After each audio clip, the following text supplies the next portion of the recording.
Yes guys, I sold all my grails, the Rolex GMT Pepsi, and no, the title is actually not clickbait.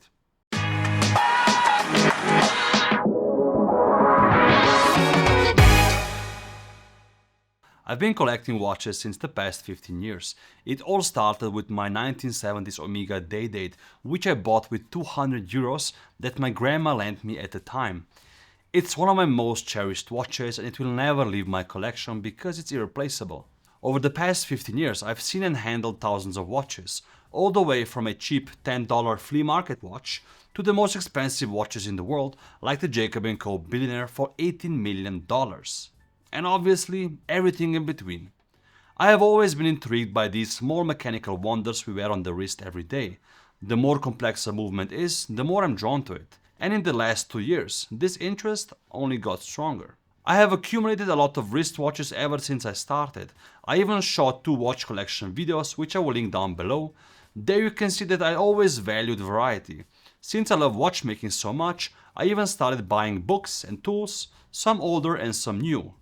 The collecting bug bit me hard on all fronts, and there is no signs of it stopping. One of my obsessions have also been pocket watches, so my latest entry is this English pocket watch with a carousel movement, made and patented by a Danish watchmaker named Bane Bonniksen when he was in his 30s and registered in 1892.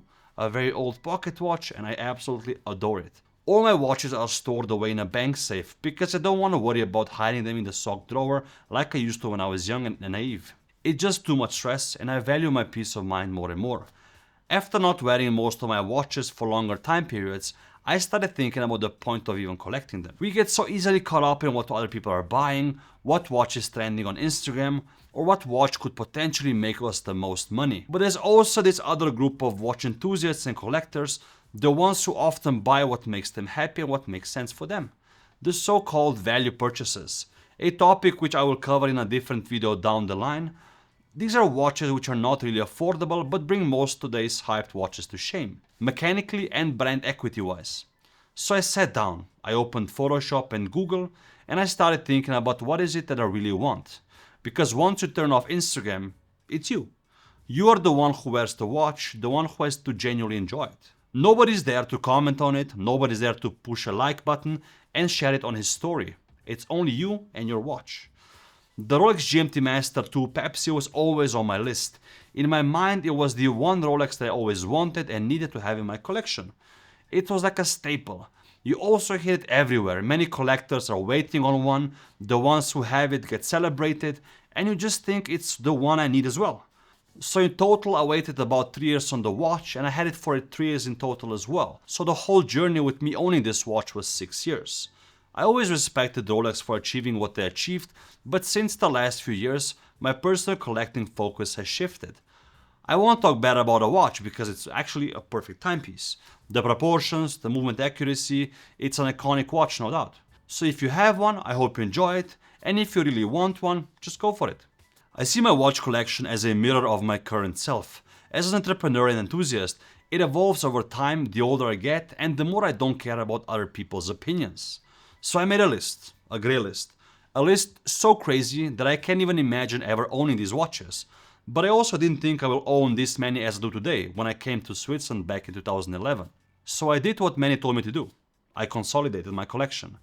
I visit Chrono24 daily and I select watches which I am interested in, so I created this fun list of pieces which always get sold right in front of my eyes. Because obviously I don't have unlimited funds. So after I saw a watch in Singapore which was featured in my latest collection video with Tom Chung, my friend and founder of the Singapore Watch Club, I decided to take action. When I came back to Zurich, I opened my Chrono24 list and there it was, a watch I just couldn't let go, and I knew if I didn't buy it, I would regret it down the line like so many others before it. So I did. I contacted the seller and we made a trade. And here it is, my pride and joy since 1 year, the Harry Winston Premier Perpetual Calendar in all its glory. So what did I trade for it? I traded in my Rolex for 20,000 US dollars, my Vincent Calabrese Trans World plus 1.5 thousand US dollars, and got this. I'm super happy with the purchase, and if you've seen me on watch fairs, you maybe even saw me wearing it. I didn't really buy the Rolex GMT for reselling it because If I would have wanted to make the most amount of money, I would have sold it during the pandemic, where the price was $10,000 more. This is my first perpetual calendar, and not just any perpetual calendar. It's the result of a collaboration with lots of different people. There's a great article where my watch was featured, which was done by Tom, about the history of these watches. It's called A Collector's Guide to Early Harry Winston, Premier and Beyond. So I advise you to check it out. It's really well written and obviously with great photography. Link in the description below. This watch ticked many boxes for me. The case design, the dial design, and the movement inside are awesome. And after I bought it, I found out even more information about it.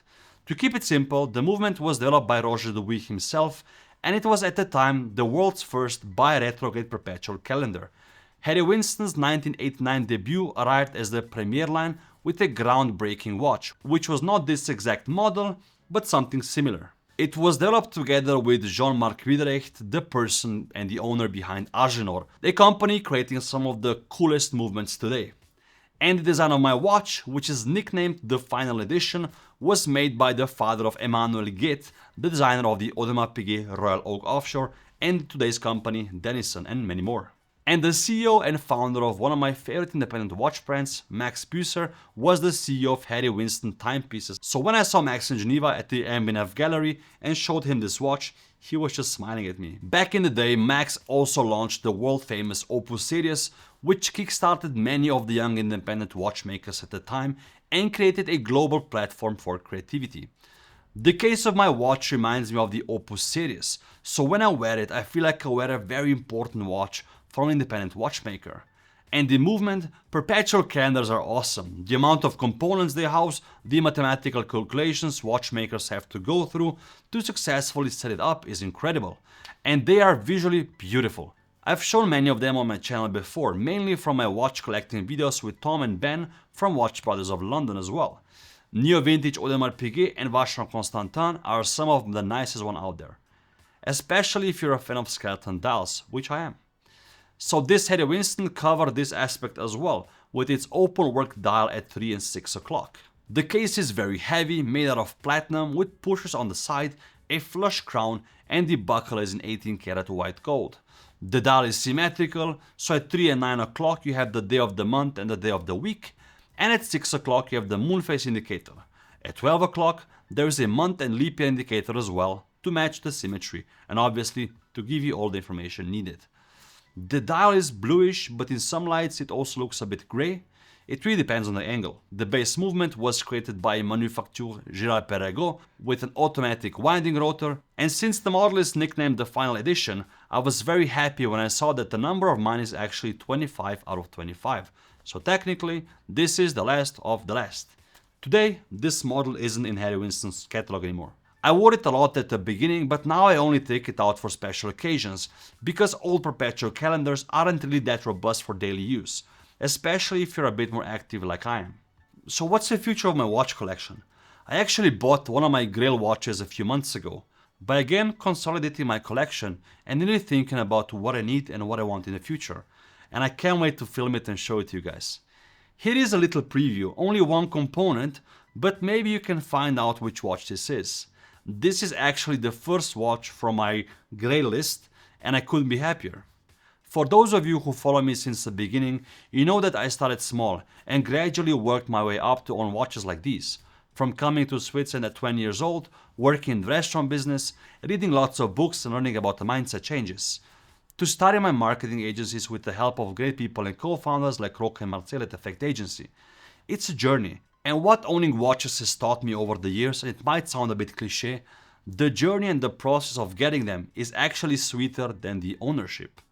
So my final advice is buy what you truly like, because you are the one who actually has to wear the watch after the phones are off and you come home from the watch event. I'm curious to hear about your stories, guys. What watch did you regret buying or selling? Which watch in your personal collection gives you the most joy? Please leave a comment down below. I'm looking forward to seeing the stories. Thank you guys for watching and the support so far, and obviously I'll see you very soon with a very special video.